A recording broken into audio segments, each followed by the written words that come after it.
All right. Hey, everyone. Welcome to another episode of Marketing Pains, where we dive deep into marketing strategies and tools that drive success in the window treatment and awning industries. Today, I'm excited to have LuAnn Nigara with us, a true expert in the window treatment field. So, LuAnn, thank you so much for jumping on today. I really do appreciate it. Oh my goodness, Will. I'm so happy to be here with you. Thank you. Yeah. So let me read your bio so we know who you are. LuAnn Nigara is a dynamic media personality, keynote speaker, and seasoned entrepreneur. Best known as an original founder of Window Works in Livingston, New Jersey, and current co-owner of Exciting Windows. She is the host of the top-rated podcast, A Well-Designed Business, and the founder of LuAnn Nigara Inc., which supports creative entrepreneurs through live events, LuAnn University, which we'll talk a little bit more about later, and coaching. LuAnn's newest podcast, Window Treatments for Profit, focuses on the custom window treatment industry. She serves on the national board of the Window Coverings Association of America and regularly contributes to industry publications. That's pretty awesome, pretty impressive, quite honestly. Sounds good, does it? Yeah, that sounds great. Yeah. So thanks so We much all for sound being better in print, don't we? right. Yeah. We can always make something that sounds really good about ourselves. So give me a little background about how you got into the window treatment world. Well, Will, I met a man that I fell in love with. His name was Vin Nigara, and he had just opened Window Works about 6 months prior. And I actually had met him. We were dating, and at one point during our dating, he opened Window Works. And about 6 months after him opening Window Works, I found myself in a job that I hated. And of course, we're going out for our dinner dates and so forth. And I'm complaining, blah, blah, blah. And he's like, what do you want to do? And I'm like, I got to get back into sales. I have to get back into sales. This is driving me crazy, blah, blah, blah. And he's like, well, I started this window treatment company. Like, if you want to do that for a little bit until you find something else, you could do that. And I'm like, what are window treatments, And so he said, well, back then in 1982, it was Verisols, level or mini blinds, and louver drape verticals. And I said to him, sure, you know what? I mean, I could sell water to a fish. Let's go. And so that was, like I said, in 1982. And, if I met him and he was selling IBM computers, I would probably have a podcast now that services IBM in the computer industry. That's great. But that's how it was. I mean, I joined the company and really, really enjoyed it. And of course, together, Vinny and myself and our cousin Bill grew the company up to $4+ million over the 4 decades. And it's that's the start of it, though. Wow. Congratulations. That's pretty impressive, though. I love that. You stumbled into it, as of a lot of people do in the industry, right? Right. It's so true. I don't know anybody that grew up saying, I can't wait to grow up and sell blinds. Right. We all just get here some crazy way. Right. Yeah. Lots of people they have a passion for sewing and they were selling window treatments for their friends and their neighbors, or others like this, their husband, wife, mother, brother, sister was doing it, or they started out installing when they were in high school. It's crazy, but it sure is a mishmash of ways that we all get here, but it's fun, right? It is a lot of fun. Yeah. A lot different. And I still get the same kind of questions. You do what? For who? Right. That's a thing, right? It's a very tight niche, right?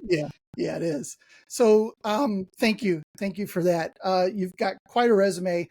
I'd like to just jump into a couple different main topics today while I've got your time, if that's okay. Leadership and training. I know you know a lot about that. Talk a little bit about sales, since that's really what your bread and butter is. And then, if we have time, scaling window treatment business, I'd love to hear kind of your overview thoughts on that. And then any trends, I'd like to get into anything that you're seeing in the world. Sure. But let's start out with leadership. What kind of qualities do you believe are essential for somebody who wants to run a window treatment business? What kind of qualities do they really need to have? It's funny because most of us start out as the chief cook, bottle maker, and all the things, right? So I think that to actually run a window treatment company, you obviously need your core skill set. You need to know your product. You need to know how to install it. Possibly, if you're going to be the installer, you need to know how to sell it if you're going to be the salesperson. Um, but I think what happens is the leadership that's necessary to run a owner operator type company, right? So owner operator is I'm the owner, I'm also the salesperson, or I'm the owner, I'm also the installer. I'm the owner, I'm the admin, and maybe I've got a salesperson and installer. But the Yeah. owner is a true operator in the business. I think that is a little bit more of grit, um, not taking no for an answer, willing to do whatever it takes to get it done. And I Yeah. think most of us that start a business have that. But what happens is, as we grow our business a little bit and we are managing somebody other than our one or two employees or our partner or um, a family member or whatever it might be, now that's when leadership needs to really kick in. That's when you have to be a self aware person. You have to, as a leader, I think you have to know yourself very well and know what your strengths are. But more importantly, you need to know your gaps. You need to know your weaknesses, because a strong leader is going to hire for their gaps and not be intimidated that the other person has superpowers different than yours. A Right. leader needs to appreciate that the leader's job is to put all of the right people in each of the needed seats and not get hung up on the names of who those people are in the seats, but the right personalities, the right skill sets in those seats. And then with grace and humility, lead that team to success. And that then becomes, the juggling act of managing and communicating and having a thorough training process and a support process, and really taking the time to understand the different people that work for you, and understanding that one person might be motivated by sales and reward of money. Another person, it might be motivated by recognition and a pat on the back. Another Mhm. person might be motivated by perks and days off. And I think leaders who forget that just remember what it took for them to get out of bed in the morning, which was a carrot at the end of a stick, and I'm going to go get it. The mistake that the emerging leader can make is not really number one, finding the right people to complement them. But then number two, understanding the fact that they are different. They'll have different motivators. And if you ignore that and don't delve into it, you'll constantly struggle to find a team that marches in harmony, because you're not really speaking to them as individuals. You need to run the team as a unit, but it runs as a unit when everybody individually knows their goal and feels invested in the goal and feels rewarded for their part in getting to the goal. Right. I mean, Right. there's 16,000 books on it, but that's like a synopsis in my mind, I think. Yeah, for the first 15, 17 years of my business, I knew somebody who was a John Maxwell expert, and they're the certified coach, and they did the disc Oh, profiles and cool. all that kind of stuff, right? But I didn't get it. And one day I was like, "Oh, personalities, different personalities treat Yes. them different ways." And it really just Yes. opens up the world. Like, I'm horrible at follow through. I'm very low on that scale, but I'm a quick start, Yes. right? I can get stuff going and Yes. and push it down the line, and then I don't know what happens, right? But understanding that there are other people that have that follow through that can help me pull up that slack, right, and complete the job. You're so right. And so Yeah, many of us that start companies, we are more that person. Quick start, let's go, we got it, we'll get it done. And then it's all of a sudden like, who's doing all the details? yeah, And I remember in the beginning of our career in my 20s, when I would interview people for the role of, say, office administrator.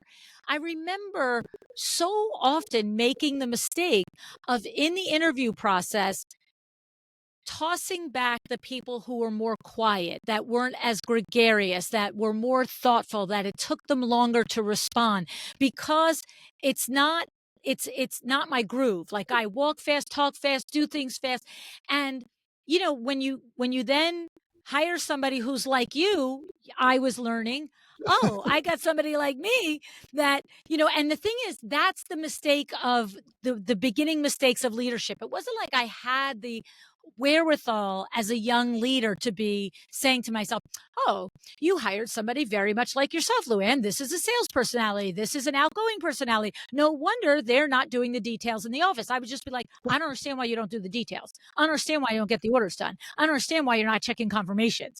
And then, as you said, you get exposed through different things. You're like, oh, I actually want that quiet, contemplative Right. person that takes their time, that reads through things, and we give them the question slow and easy, and we wait for the answer. But when we leave the room, they get all the work done that we Yeah. don't have the skill set to do. So that's a Yeah. perfect example, Will, that you brought up of that. Totally. Yeah. Yeah. I couldn't believe all the years I went through being a business owner and not getting that, especially when I would see presentations by this lady and all that stuff. And, oh yeah, that's real nice, but eventually it clicked. So, the other thing you mentioned is right It's person, right true. seat. I don't know if you're familiar with Yeah. EOS, but that's a big, Oh, yeah. Oh, yeah. that's a big EOS Yeah. thing, is right person, right seat. It's more about the seat than it is the name, as you That's mentioned. right. That's right. And That's and right. That's hiring. right. And that's also a tough thing to break as an emerging leader. You have a person that's a great person, reliable person. You're like, well, of course they can do that. It's like, that's not really what they're good at. What do we need done? Then find the person to do that, right? So these are Right. all the things we learned the hard way. But maybe It is. younger leaders will listen to us, Will, and they don't have to make Right. these mistakes. Maybe. Yeah. Yeah. So let's talk a little bit about training. You mentioned training. How important is like continuous training and development for the staff once you've kind of come to that point where you've got people under your leadership and they need to continually be doing stuff for you. Yeah, I think it's critical. I mean, it's so funny because everything I know about this, I've learned from my cousin Eileen Hahn, who is a leadership expert and organizational behavioral expert, and also our very own window treatment, Jessica Harling from Behind the Oh Design. yeah. These two ladies, yeah, these two ladies are absolutely brilliant at helping us out here develop the training programs that truly enable the people who work for us to be their best, to show up as their best, and to be supported in doing that. And I know that both Jessica and Eileen are consistently stressing that we need to do weekly stand-up meetings with each person, and the 90-day meetings and the yearly meetings. And I also know from experience that many of us small business owners skip this step. And I can tell you over the years, we've been good and bad at it. I know Vinny from the very beginning always had team meetings with us, so he built that in. But the individual employee meetings, when we started to grow beyond our core, me, Vin, and Bill, it's a slippery slope. You get busy and it goes by the wayside. But when we intentionally have brought them back over, many years at this point, they pay dividends. And so you can invest in your team by sending them to the Sunshade, Expo or the IWCE or, a lot of times people will join Exciting Windows, our organization, and they are salespeople. I train them every month. I do trainings with the salespeople and stuff. And you can do it that way, but you also can invest in your team and training them as individuals just by having half-hour weekly conversations with them. Right. You have so much knowledge in your head of the things that you've done that a simple conversation about their last sales appointment or their last installation actually impacts them in both an educational way, but also in that personal pouring into them way that they feel like they are on the same team as you and working towards the Yeah. same goal. So Yeah. constant training and development, and then training and development for you as a leader. I mean, come on, it gets harder. The more years you're in business, the bigger your business grows, the more complicated it gets. And, the stakes are higher. So you really do need to always be investing in yourself as well.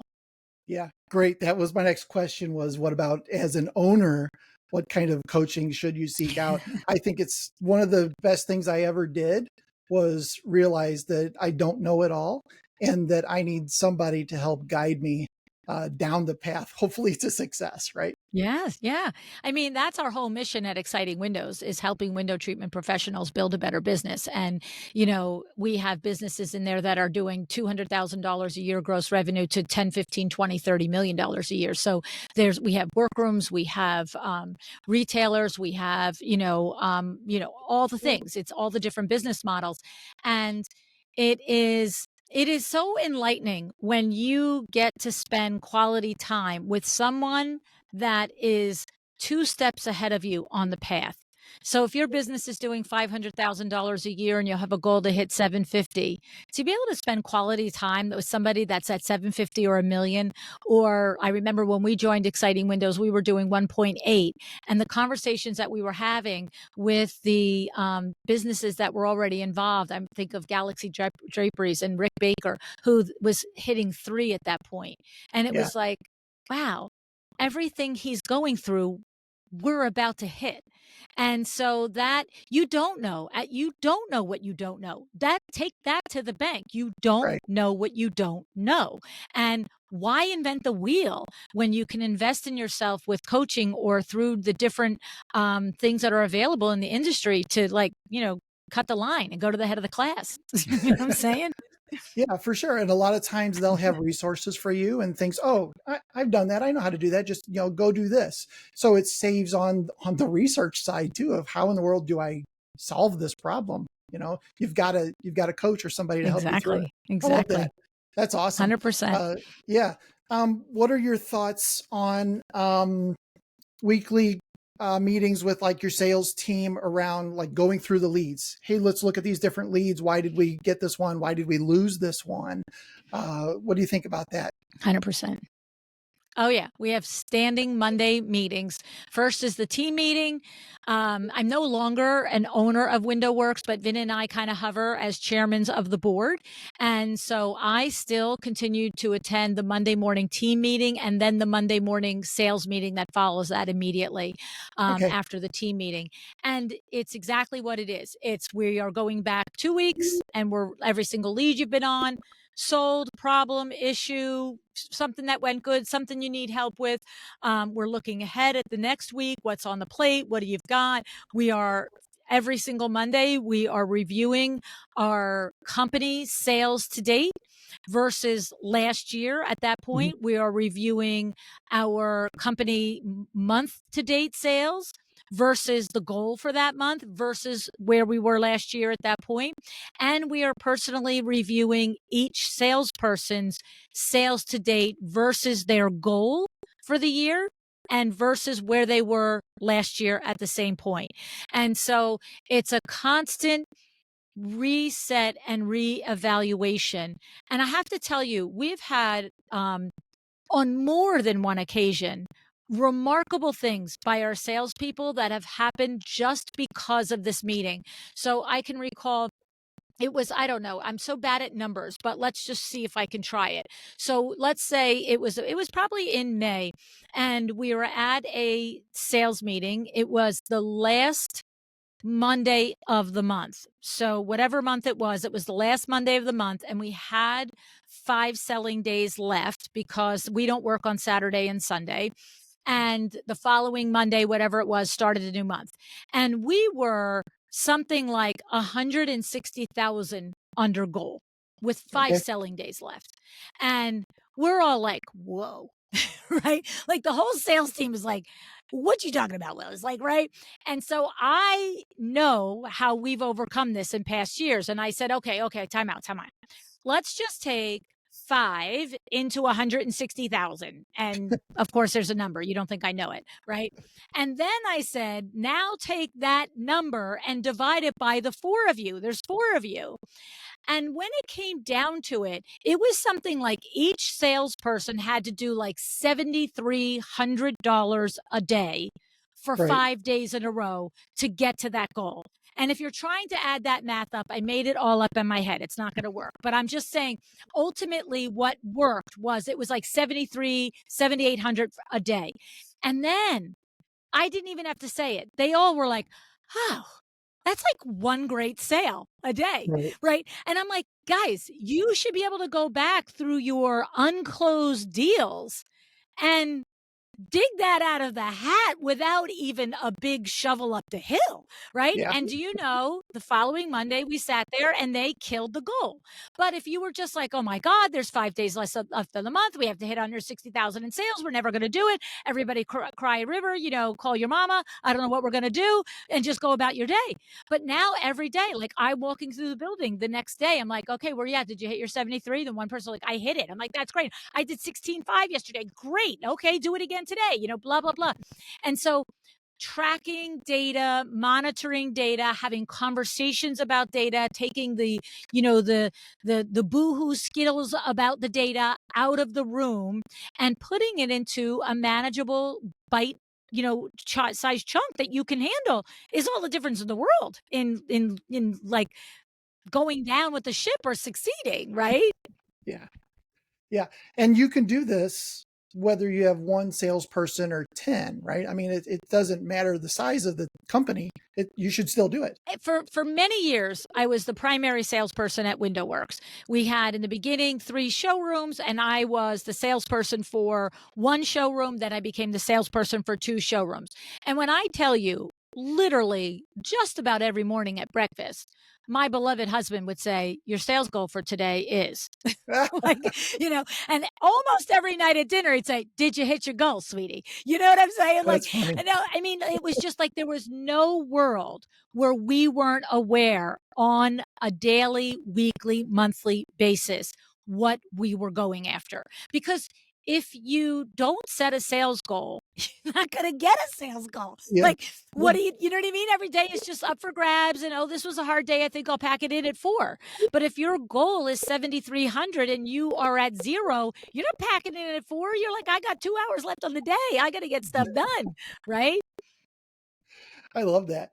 Yeah. So, Talking about sales, you've kind of transitioned us a little bit into the sales side of things. So, what are the key steps in your sale process at WindowWorks that are the most important? well, at WindowWorks, we follow the Make a Friend 7-step sales process developed by Steve Burston. And Okay. that class is now available through LuAnn University. We also run the class live the day before our CEO conference every fall. And so that is open to any window treatment professional. They can take it through LuAnn University by Zoom, or they can take it in person when we have our annual CEO conference. And the whole basis of it, I mean, it's called the Make a Friend, 7-step sales process. It's you need to, in sales, make a relationship. If you are just getting up and thinking about what's in it for me and I've got to close this, it's like you got to figure out what's the solution for this person. What's the thing that they really need? And consumers have varying degrees of skill at being able to communicate what their actual needs are. Right. I mean, somebody could tell you, you all know, you've all been there. Oh, I need it to be completely room darkening. And then you start having a conversation like, well, I don't need it to be that dark. And you're like, okay, sweetie, room darkening means a thing. Okay. But I mean, yeah, you've been there when you get to the end of the conversation. You're like, oh, so you don't want it to be like I call it Las Vegas dark. You don't want it to be when you wake up in the morning, you don't know if it's 2 o'clock in the morning or 2 o'clock in the afternoon. Oh, no, I like to wake up with the sun. Okay. So then we need light control and we need light dimming, but we don't need room darkening. And the whole thing about approaching sales from a relationship standpoint is you're not just coming in the door to sell a product. Somebody asks for room darkening, you bring a room darkening product out of your car, you put it on the table, you measure it, you pick a color, and you leave. No, the salesperson that's going to be effective and is going to actually drive big numbers and have a good body of work with repeat and referral clients is the salesperson who is what I call not an order taker. It's, you know what? I appreciate you've told me. I don't say these things out loud to people, but in my brain, I appreciate you told me what you want, but I'm actually here to discover what you want. I'm Yes. here. My role is to ask you enough questions, to present enough scenarios to you that I ultimately understand your needs so well that now I'm only presenting the options that will meet those needs, that function, design, and price investment need. And so sales is a process. It takes time. And if you are phoning it in or trying to be an order taker, you're going to have a modicum of success, but you're not going to transcend and really build a sales book for yourself with repeat and referral clients that call you for decades. Yeah. What you said is hugely important. I can't tell you how many years I went through sales, first of all, dreading the idea of being a salesperson in the first place, right? Because I thought I had to be an order taker. If I get on the call with somebody, they have to say yes at the end of it. And that was definitely not the right way to go about it. But it's the way that I thought sales work for so many years. Yeah. Now it's a discovery process. The best salesperson is a curious, inquisitive person that is trying to truly understand the objectives of their consumer and find the product at the right price point with the right decor aesthetic to fit that need. And when you do that, you write deals, you write Yeah. business. Yeah. I love the idea of the make a friend. I did know Steve, and he was a Yeah. dynamic personality in the first place, right? Oh, It's hard for him not to make gosh. a friend, Right. I guess. Yeah, it's the truth. It's the truth. And Jessica Harling, who I mentioned a few moments before, I had spent time teaching this Make a Friend 7-step course. But now Jessica teaches it for us. Okay. And she actually wildly and coincidentally spent the last 3 to 4 months right up to Steve's death last year in 2023 revising the Make a Friend program. Like the core is there. The core is exactly what it was, but Yeah. updating the numbers, making sure that it was appropriate numbers and estimates that we're using now. And then also Jessica has expanded and broadened the content to make it appropriate to the interior design industry as well. So, but she Okay. did it hand in hand and side by side with Steve, which was really very special. Love that. Jessica's been on our show, and we're actually going to have her back on again to talk about some stuff. So, Oh, good. yeah, I love that you Yeah. guys use her for some of your stuff. She works with a lot of our clients. So, let's talk about Yeah. objections. Oh, yeah. What kind of objections do you tend to encounter, and how do you address them and move the sale forward? So that's a big question, right? I would say that I think my biggest point of view on objections is that you have to, no matter what the objection is, I think these the intentional the professional salesperson understands that the objection is simply indicating to you have not finished your job yet. So Right. if you take it under that like perspective, then you take all the sting out of it.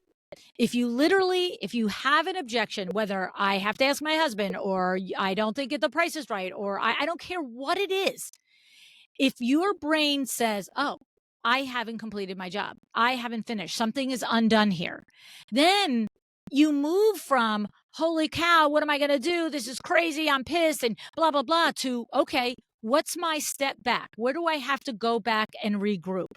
Okay. And the thing is, there'll be times when you have a clue yourself where you're like, I feel like we didn't button it up when we were talking about, the price. Like she agreed to it, but I could kind of see she was a little waffly on it. And so maybe that's the thing.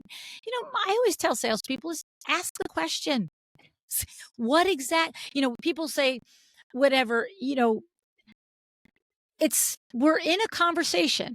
And if we have started it from our very first interaction with the phone call to spending anywhere from a half hour to an hour and a half in their home, you're entitled to ask a question. So if somebody says, oh my goodness, that's ridiculous. I can't believe it. That's so much money. I never thought it was going to be that much money. First of all, in a 7-step class, we teach you to never hear that sentence. Okay. We teach you how to mitigate and avoid that. But if you do hear it, my always thing to tell salespeople is just say, oh, that's interesting. Based on what? Like, I didn't think it was gonna be that much money. Okay, why? Based on what? Well, I mean, I just didn't. Oh, okay, so this is not a real conversation, right? Or, somebody else was out here and they gave me an estimate. Okay, now we're getting somewhere, Yeah. right? Oh, was that an estimate on the same product and, all the things? It absolutely was. Well, I don't know, Will, I sold window treatments for 40 years.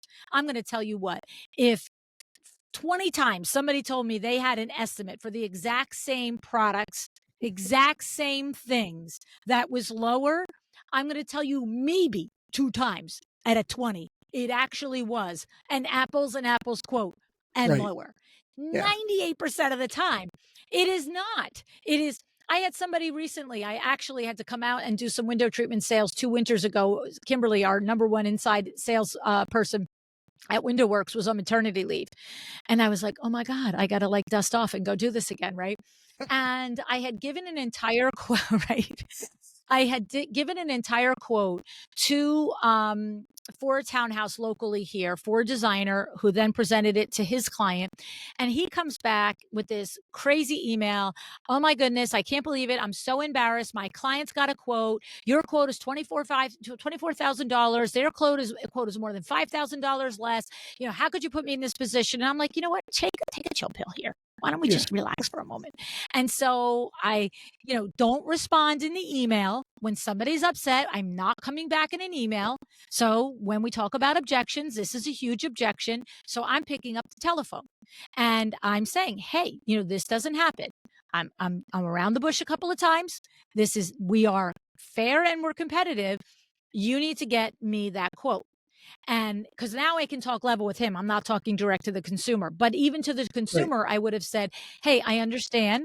However, we need to verify that it's apples and apples. The long story short of it is, Will, it was like, how many windows, 16 windows, 10 windows, whatever it was, Power View. Well, I had quoted Arcatella, Power View, and all of the windows. Now, everybody that does window treatment is going to know what this means. I would tell you 70% of the windows were the same size and they were 49 inches by 73 inches. Now, Okay. we all know that that is 1 inch wider than the inside break and 1 inch longer than the outside break, right? Like the length break. And the other quote was applause, and every window was like 46 by 70 because the homeowner had measured it themselves Oh and yeah. given the dimensions to someone over the phone to get the quote.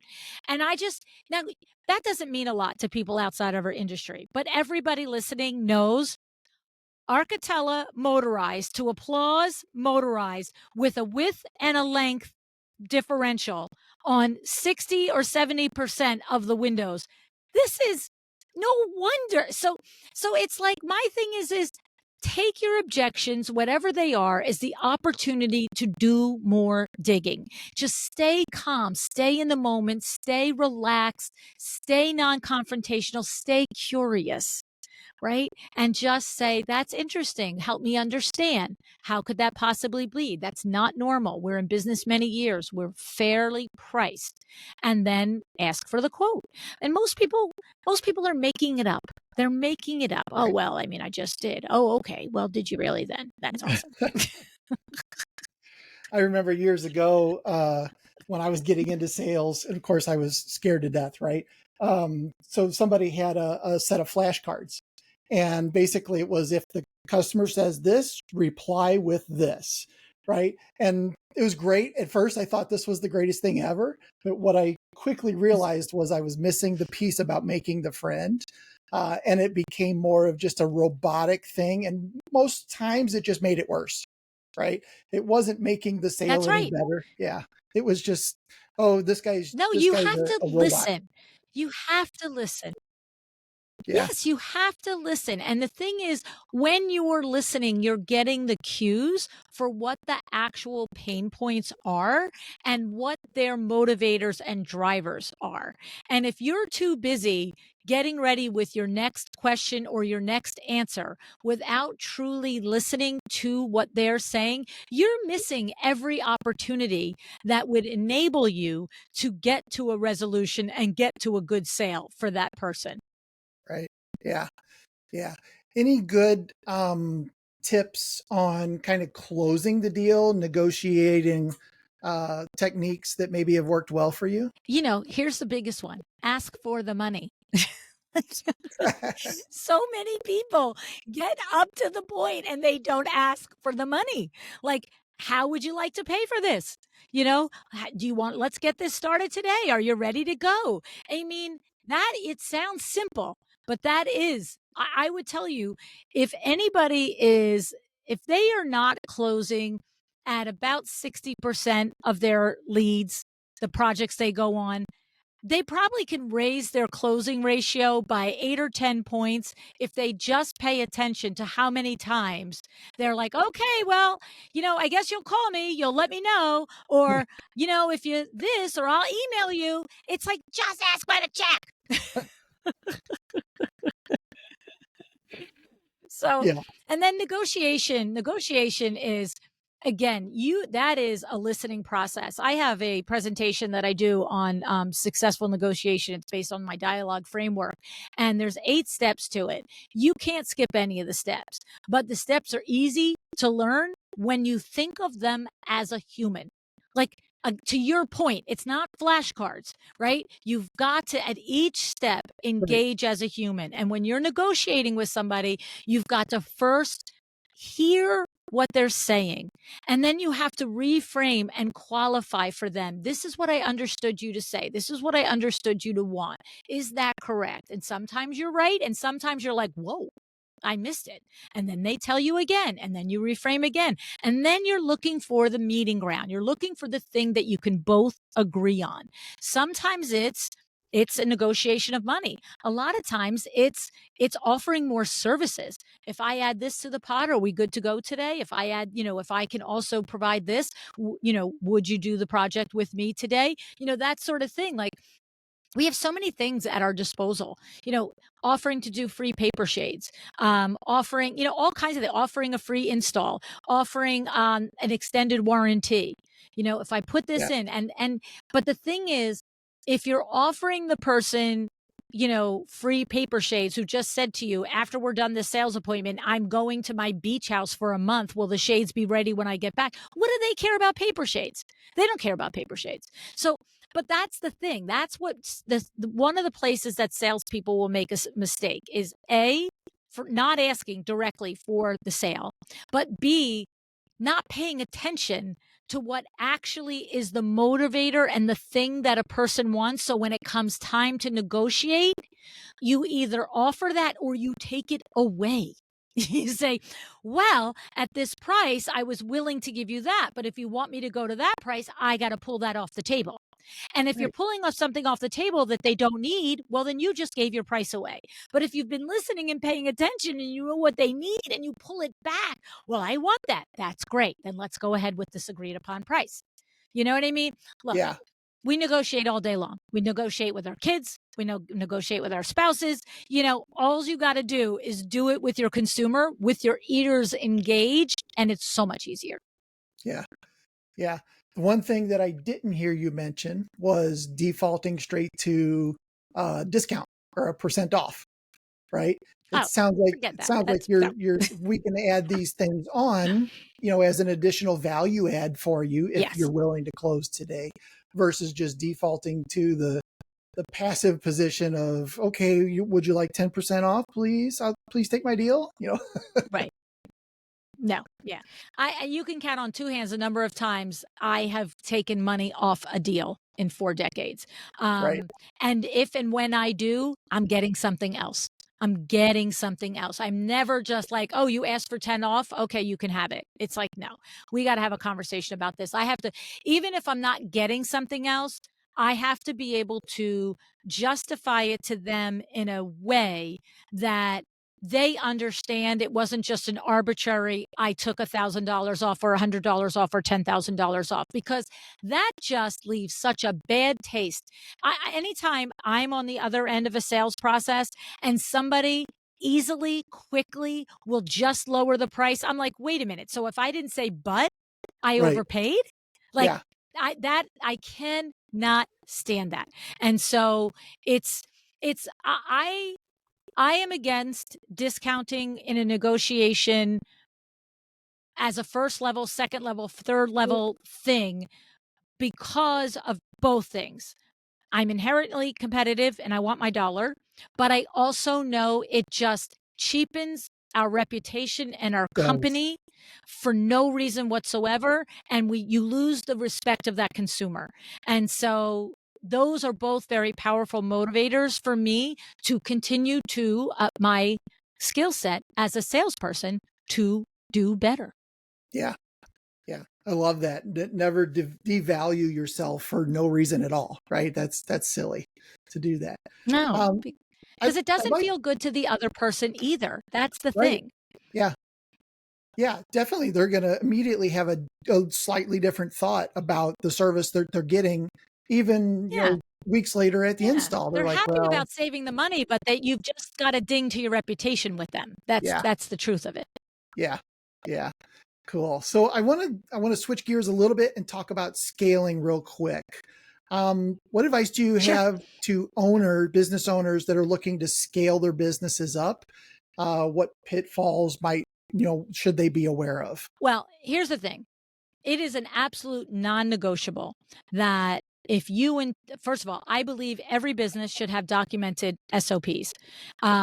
But it is a non-negotiable if you expect to scale your business. You must absolutely determine how you do all the things in your business, because you don't think you have a way, but you do.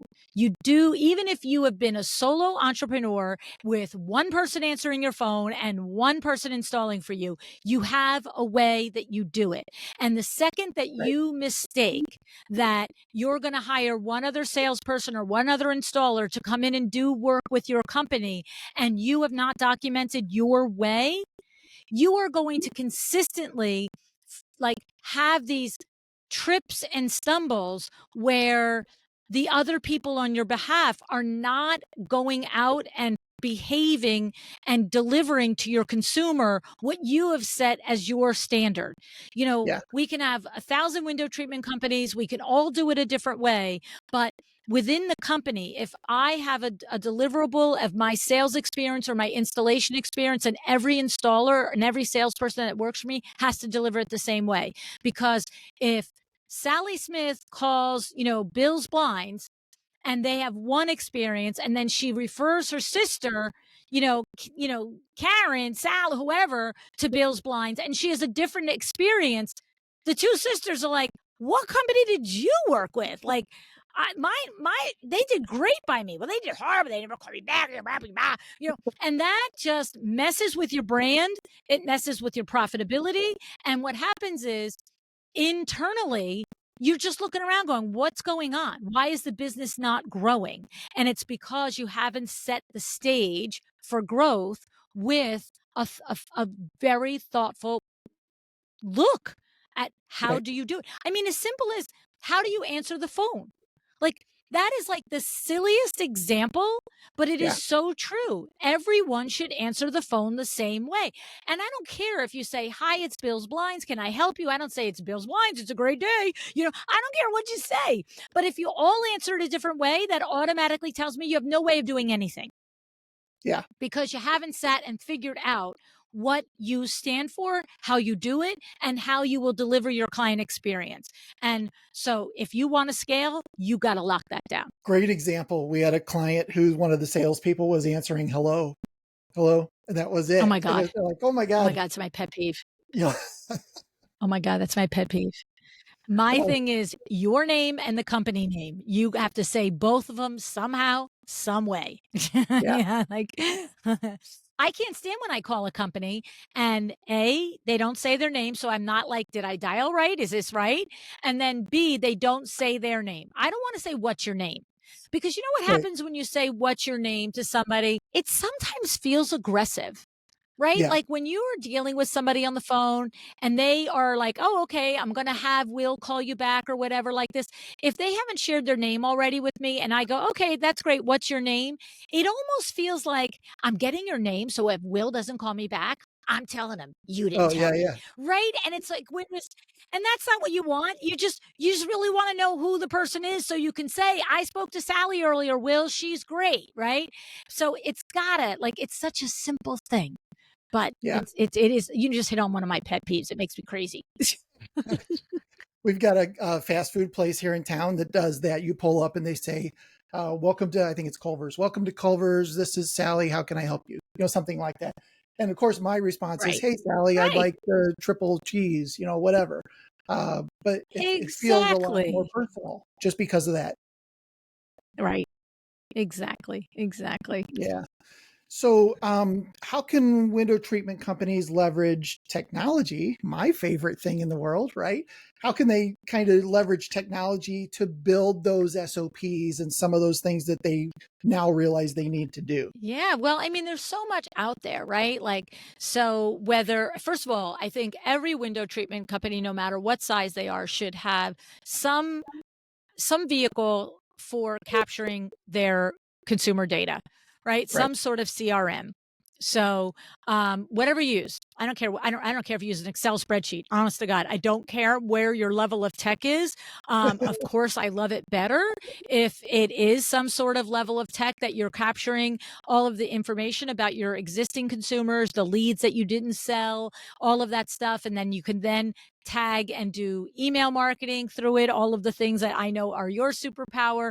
Because, you know, you need a record. We just had a customer at Window Works today. I walked through to get my lunch out of the refrigerator.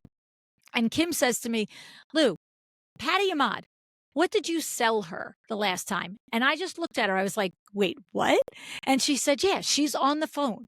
And she goes, she moved to Colorado and she's working with one of your exciting Windows members out there.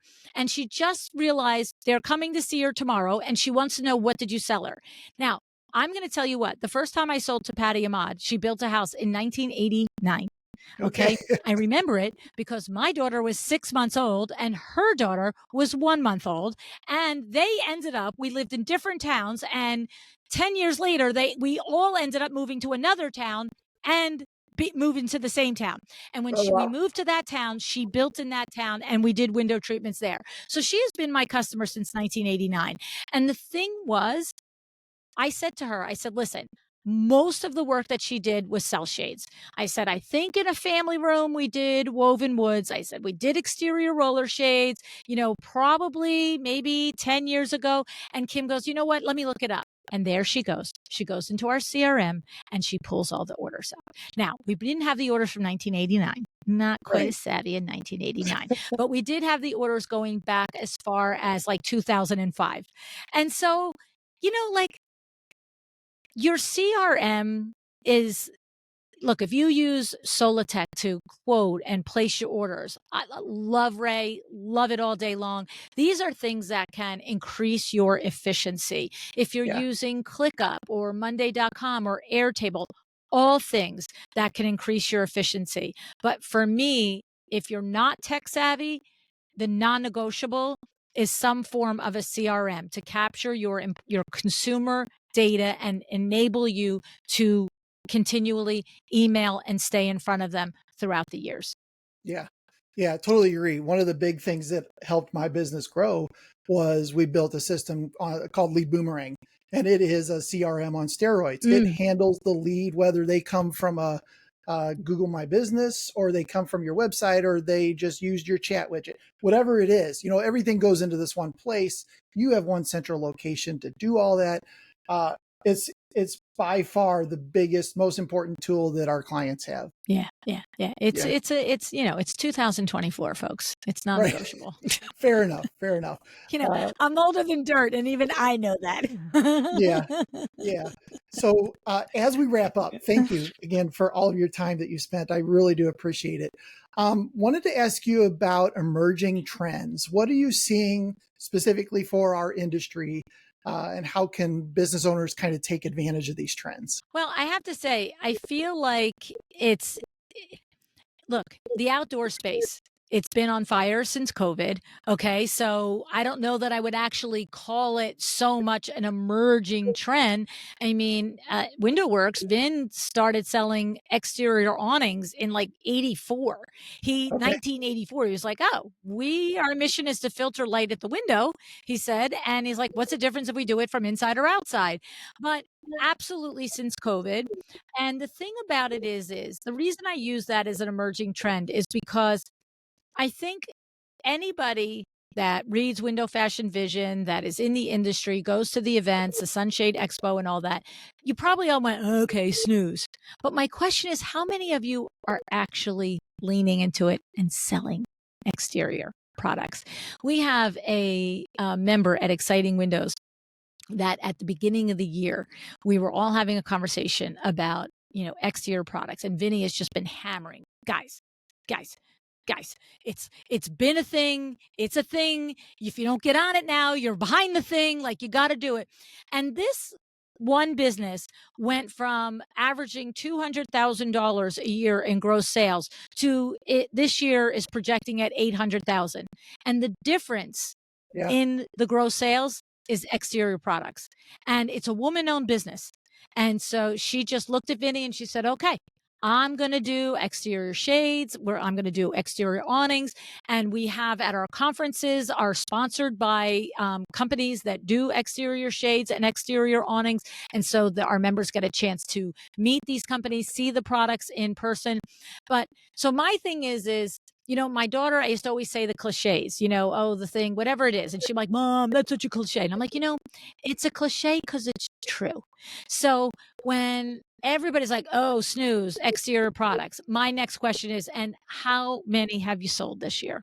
So if you're selling hundreds of thousands, great, go ahead, snooze, and you pick a different trend. But if you are still just listening that this is the trend and you're not doing, then I say, how about you do it? And you tell me what the next trend is going to be. Yeah. I love that you said that. I'd say 2 years ago, 5 to 7% of our clients did exterior. And right now that number is probably closer to 25 to 30. It's definitely something that our and clients until it's 100%, it's, and it's an untapped market, and it is a great place to add a revenue stream, a profitable revenue stream to your business. Is there a learning curve? Yeah. But I mean, there was a point when you didn't know how to measure and sell a drape either. You're a smart person. You'll figure it out. That's 100% true.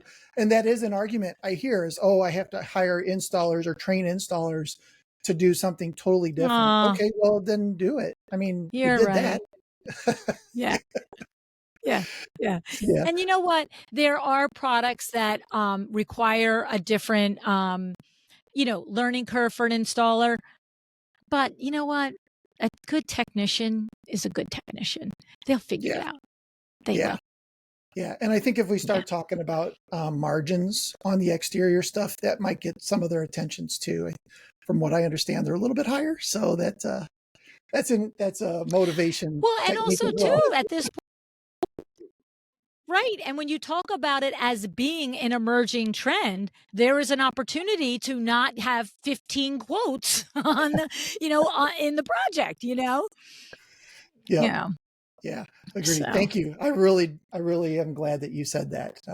It's something I've been watching for a while now, and it's interesting how many more clients are adding that on. So, LuAnn, thank you. Yeah. Thank you so much for sharing your insights today. I appreciate your time. For those listeners that want to learn more about you, LuAnn University, all the different things you're up to, your podcasts, where can they go to find you? Thank you, Will. I really did appreciate this conversation. Such great questions, so much fun. Everything lives on LuAnnNigara.com. So on LuAnnNigara.com, you can find the A Well-Designed Business podcast, which we've hit over 1,000 episodes at this point, and that is business conversations pretty much centered on the interior design industry and the struggles a designer goes through. We also have Window Treatments for Profit, where we talk with our homies over there about all the things that we do and how we run our window treatments. Our window treatment businesses. LuAnn University is where we teach you what they don't teach you. First of all, the window treatment industry doesn't have a college or a university, and the design industry, even if you are university taught or certified, they're not teaching you the business side. So we are taking on over there the marketing, the sales classes, all of the things at LuAnn University that it's just hard to go learn anywhere. And we are doing them facing the design and the window treatment industry. So the information comes at you relevant to where you are. And that's LuAnnUniversity.com. And I would say to you, Will, we are going to open registration for the next semester of LuAnn University in right around the time this show is airing. And the next session will run in 2025, the new year. And if they go to LuAnnUniversity.com, if they select any 5-week course and they use the code WILL, WILL, they can get $250 off of a course. So that's for your listeners. And then finally, I would just say we would love to have you also check us out at Exciting Windows, and that's excitingwindows.biz. All right, BIZ, not com. So excitingwindows.biz, where we, we help you build a better business. Awesome. Thank you. And thank you for the promo code. I love that. And especially that they have to put in my name. That's the best part of that, I think. That's it, thank you. Right? That's fun. Thank you again for your expertise. It's been fantastic. This was great. Good. Yeah, this has been a lot of fun. I appreciate you.